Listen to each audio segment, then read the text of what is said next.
Epic Universe is quickly shaping up to be a contender for the world's best theme park for dining. What it lacks in ride capacity, it makes up for with some of the most inventive restaurants that feel like attractions themselves, from feasting on dragon-roasted Viking meats in Burke, purple pizza inside a Smashing Pumpkins music video, and black buns in a vampire's lair that leaves behind a colourful souvenir. Hi, I'm a Frugal Brit, and in this video I'll be running through the top 10 restaurants at Epic Universe, ranked by the combined review scores from Google, Yelp and TripAdvisor, so not by me, though I will be adding my insights along the way, of course. Without further ado, let's dig in. At number 10, we have the Das Steakhouse quick service restaurant. The name, of course, a clever play on words, and sits above the ancient catacombs of the fictional village of Darkmoor within the Dark Universe land. Inside, Das Steakhouse immerses guests in a vampire's lair dining hall with an extremely dark atmosphere, almost pitch black. Portraits depicting vampires' tales as the heroes of Darkmoor. The menu serves up familiar comfort foods with an eerie twist. We've got the blood orange chicken sandwich, which dresses up fried chicken with a tangy blood orange glaze on a black bun. The Das Burger shares the same black bun and comes with bacon and cherry peppers. The steak options get the most attention, like the bird on a steak, which are dry rub chicken skewers, the carved steak, as well as the bits and pieces meatloaf on a steak. To finish, you can try with the La Bota Carta, a panna cotta served as a brain with raspberry blood sauce. Guests love the immersive theming and atmosphere at Das Steakhouse. It's hard not to be impressed by the level of detail, but reviews are a bit mixed on the food itself, and I'd agree to a certain extent from my limited experience with those who say it prioritises presentation and novelty over actual flavour. Others have pointed out that portions for pricey items like the pork belly or the steak feel modest compared to the cost. Still, even with these issues, the presentation and theming are top tier. At number 9, we're heading into the Mushroom Kingdom for the Toadstool Cafe quick service. You'll find it in the centre of Super Nintendo World, tucked on the lower level of the western side. Stepping inside, guests are greeted by an animated Chef Toad welcoming diners as they queue. The line winds past digital question blocks showcasing menu items. The main dining room is designed to look like the inside of a giant mushroom, with mushroom-inspired pillars, glowing power-up symbols built into the ceiling, green warp pipes hang overhead. Along the walls, animated windows show scenes of the Mushroom Kingdom with fun character appearances. The menu is surprisingly diverse, but with a definitive Mario twist. The menu leans toward Italian-American comfort food. The staple is the Bowser's Fireball Challenge, a massive spicy meatball dish which gets the most recommendations. They also serve a Mario burger, a bacon, mushroom and cheeseburger, a Luigi chicken burger with pesto. There's also question block tiramisu dessert, and the super popular Princess Peach cupcake. What people like about Toadstool Cafe is the immersion that appeals to kids. The characters appearing in windows offers great entertainment. Many appreciate the novelty of the food, presentation, and the menu is surprisingly diverse, with options for fussy eaters. In terms of what people dislike about Toadstool Cafe, it is incredibly popular, mainly due to it being the only proper restaurant in this land. This causes queues to get in, and a lot of problems with mobile ordering, many reporting that orders were showing as delivered, then not being received for a long time or not at all. This is the sort of thing you would expect to be resolved in time though. Another big gripe is that there's no restroom inside the restaurant, so if you need a bathroom break while dining, you have to exit, which is a pain when managing kids. This is an issue with a few restaurants, which I'll list in the description. At number 8, we have the Oak and Star Tavern, a barbecue quick service restaurant located in Celestial Park, the central hub of Epic Universe, which is in no short supply of great options. The entryway opens into a high-ceiling chamber with iron chandelier hanging below arching timber trusses. From there, you'll head into the rustic fantasy-themed dining room with spacious layout of tables and booths, with a leaf-draped forest suspended from the ceiling. Off to one side is the plastered owl bar with craft beers on tap. Nearby, there's a music stage backed by tall stained glass windows, allowing a bit of natural light to pour in. The menu specialises in savoury barbecue cuisine, though in the morning you'll find items like the bruleed Hawaiian mango bread French toast platter and other hearty breakfast fare. By lunchtime, the stars of the menu are the smoked meats. The platters get the most attention. You've got options for 1 meat and 1 side, or 2 meats and 2 sides. Proteins include the 14-hour smoked brisket, St. Louis smoked ribs, spit roasted citrus herb chicken, and banana leaf smoked pulled pork. Out of the meats, the fall off the bone ribs were my favourite, though a bit on the small side. The barbecue jackfruit sandwich also gets a lot of praise as a plant-based option. All these can be enjoyed with an array of house-made barbecue sauces. Oak and Star Tavern has become a favourite with Universal fans. The atmosphere and interior design are huge hits and feels very upscale for a quick service. The quality of theme park barbecue food is comfortably above par. I think many will be surprised that it's not done better in this ranking, but some have pointed to the relatively small portions of the meats, which is a fair critique. I've also heard the pulled pork can be a bit dry. Coming in at number 7 in the ranking, we have the Blue Dragon Pan-Asian Restaurant, one of only 2 table service options at Epic Universe. We'll remain in Celestial Park again, but closer to the Helios Grand entrance. Guests will enter under the Blue Dragon archway. It's designed to feel like a bustling Asian courtyard at perpetual twilight, under night sky and constellations. There's a fairly extensive Pan-Asian menu, tailored for the Western palate. It's split between small plates like the double fried Korean wings, dim sum like the snowflake pot stickers. In the noodles and rice, I went for the dragon fried rice. Big plates range from Chinese American favourites like the crispy orange chicken and the Thai-inspired chicken kway soy, a coconut curry noodle bowl. For dessert, people are raving about the banana Napoleon. What guests love most is the ambience. It's a calm, cool place to recharge during a hot, hectic day at Epic. But when it comes to the food, reviews are a bit more divided, it has to be said. The prices are high, even by theme park standards. $6 for a scoop of plain rice. Some diners say certain dishes are bland or under-seasoned, which I did find to be the case with the dragon fried rice. So yeah, many feel the flavours don't quite match the beauty of the setting. Taking the 6th spot in the ranking is the space-themed Pizza Moon quick service restaurant.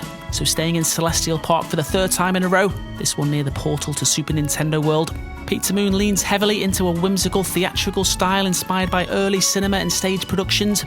The dining hall is dressed like a cosmic theatre, with tall painted flats, dramatic curtains and set pieces that depict fantastical characters.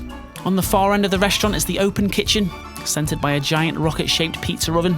Pizza Moon specialises in creative gourmet pizzas that serve 2, with toppings and names inspired by cosmic themes. Favourites include the Pizza Lunaire, famous for its purple crust, with roasted garlic bechamel, pancetta and garlic confit. I went for the A Trip to Vesuvio with a hot honey finish. Spicy but not overwhelmingly so, with generous toppings, though I didn't see it on the menu on my last visit, which is a bit concerning. The Brownie Eclipse dessert has received rave reviews too. A warm, gooey brownie layered with Nutella, toasted marshmallows and crushed Oreo. It is interesting that Pizza Moon is probably the most talked about and recommended restaurant from Universal fans, which does make it a bit surprising as to why it's sitting only at number 6. It wins people over with its charming theming and theatrical atmosphere, and the portions are generous enough to share. On the other hand, some reviews suggest the pastas aren't the best, and because of the restaurant's popularity, there can sometimes be a bit of a line to find seating. And as with the Toadstool Cafe, there have been occasional issues with mobile ordering recently, orders showing up as delivered in the app but not actually received, though again, not had this personally. In 5th position, we'll head over to Spitfire Grill for our first taste of Viking cuisine, a short walk from the Burke entrance. This grab-and-go hut resembles a rustic market stall carved from wood, with dragon wings sitting on the rooftop. The backstory is that a trained dragon roasts your food, providing a charred, smoky taste.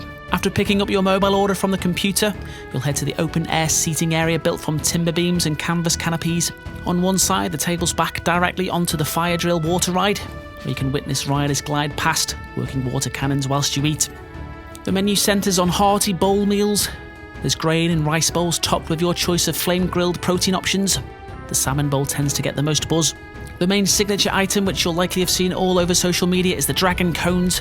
Creamy mac and cheese served in an edible bread cone with extravagant toppings. The most popular is the PB&J cone, stuffed barbecue, harissa pulled pork, peanut, bacon, jam and parsley. These cones are the main part of Spitfire's appeal. They're indulgent, savoury, and filling enough that you actually feel like you've gotten your money's worth. The bowls don't quite hit that same value mark, but the cones easily justify the stop.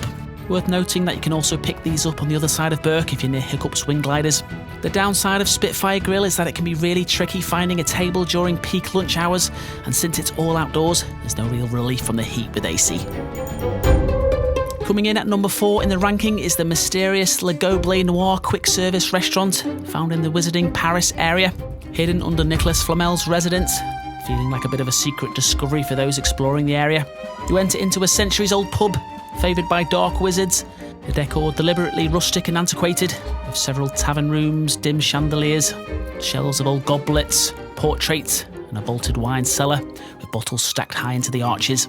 The menu here is unique among theme park eateries, specialising in Central and Eastern European dishes. Hearty entrees include Jäger Schnitzel, a crispy breaded pork cutlet with mushroom gravy, the beef goulash, Hungarian-style stew with paprika served over egg noodles. There's also the warm shaved beef sandwich with melted cheese and grain mustard. For dessert, the vegan baklava is the standout, containing pistachios, walnuts, phyllo pastry and vanilla icing. One of the best things about Le Goblet Noir is that at Epic, there's 2 Wizarding World restaurants, unlike the older parks. With it being somewhat tucked away, it is by far the quieter of the 2 options, so you rarely have issues getting tables. That lack of crowds also makes it feel like a secret refuge, and arguably the most immersive Wizarding World dining experience. That said, it's a restaurant best suited for the more adventurous of eaters. The flavours are bold and authentic, which is part of the charm, but it definitely won't be the best pick for families with picky eaters. Ranked in 3rd place is the Atlantic, Epic Universe's marquee full-service restaurant located in the Celestial Park hub, which you access from the path towards Super Nintendo World. It's styled as a Victorian-era aquarium meets luxury cruise ship, located along Celestial Park's Neptune pool with huge glass windows that give diners stunning panoramic views of the park's fountains and skyline. Overhead, mechanical fish-shaped lanterns swim across the ceiling, although typically not when I'm trying to film. The Atlantic is a surf and turf restaurant, presenting a menu of seafood delicacies and premium meats. Highlights include the pan-seared sea bass, featuring a fillet of Chilean sea bass cooled to a delicate flake, accompanied by carrot mochi dumplings. The Atlantic burger also earns a lot of praise, a half-pound custom blend beef burger seasoned in peppercorn. This is the best value pick in this very expensive restaurant.